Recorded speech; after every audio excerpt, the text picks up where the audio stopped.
Good morning, everyone. Dogs and I here to give you the spring update on the garden. Start with the blackberry bush here, our blackberry vine. It still has leaves on it from last year, nice beautiful red color. But it's starting to have some buds along the length of it that are going to be the leaves for this year. And then we should get some good blackberry off of that. They always have the fruit in the second year. So these are the vines that grew last year, just in 1 year they grew 20 feet. And there should be some new vines that start up down here in the base, and we'll trellis those along and have fruit off of them next year. And carrots from over the winter, they're too woody to eat, so we're just gonna let those go to seed. But we've got pea shoots coming up everywhere, all over the garden. They're still low to the ground because it's been cooler, but now that it's warmed up a bit, they should start growing up the trellises that I've provided for all of them. And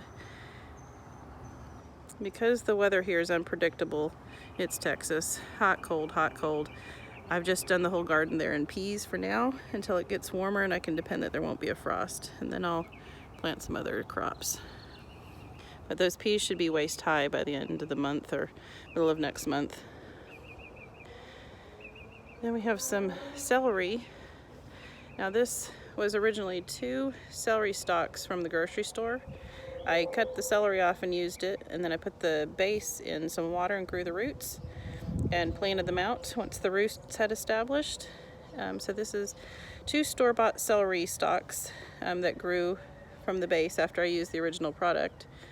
And then there's also some seeds that I'd put in there and grew. But the store-bought celery stalks are the ones that are doing the biggest and best growth there. Apple tree, very grateful this year that the blooms survived the frosts. Last year the frost came after the flowers were set like this, and we lost the entire apple crop. So we've got newer blooms here, so you can still see the flowers and what they look like when they're blooming. And then over on this branch, we've already got the flowers that have been pollinated by our local bee population and are starting to form apples. So that's an apple right there, and they come in sets of 4 or 5. So like these flowers here, they're in let's see, 5 flowers there and 5 flowers there. Those will all be apples if they all get pollinated. But with the wind blowing and the trees rocking back and forth, some of the apples fall off as they're developing. So we might start with 5 and only end up with 2. So I am very grateful that they come in multiples. It means I get better apples. And down here in this bucket, growing by itself or alone, we got some blueberries, 2 blueberry plants. They're still babies. And then there's some, I think that's oregano underneath of this one here on this side. Let's see, blueberries like acidic soil, so they get their own little bucket. And the herbs grow in there too, they don't mind. And then along this fence, this is the bush variety of blackberries, and they are starting to bud out to form their flowers, and none of them have opened yet. So here's a cluster of flowers that are going to bloom, and those will turn into my blackberries. Up here we've got a set that's almost open, so you can see that the flower's not quite open yet, but it's working on it. It's doing a good job. Over there in the back you can see how tall my grass has grown before I mowed it, and my mower got a little choked up, and so I'm waiting for it to recover before I mow that last little strip there. Then on the back wall here, this is a younger and a different variety of grape vine. It is already got leaves on it. It was stressed over last year with the drought and the heat, but it's the first to recover, so that's good. And then last but not least, we have the natural thorny variety of blackberry, and it's already got some little shoots here. These are the new leaf formations that are happening, along with all these little, well, not so little, thorns. And they get me every time, and they hurt. So for that reason, I decided I like the thornless variety better. And this plant, this is all one growth from 1 year.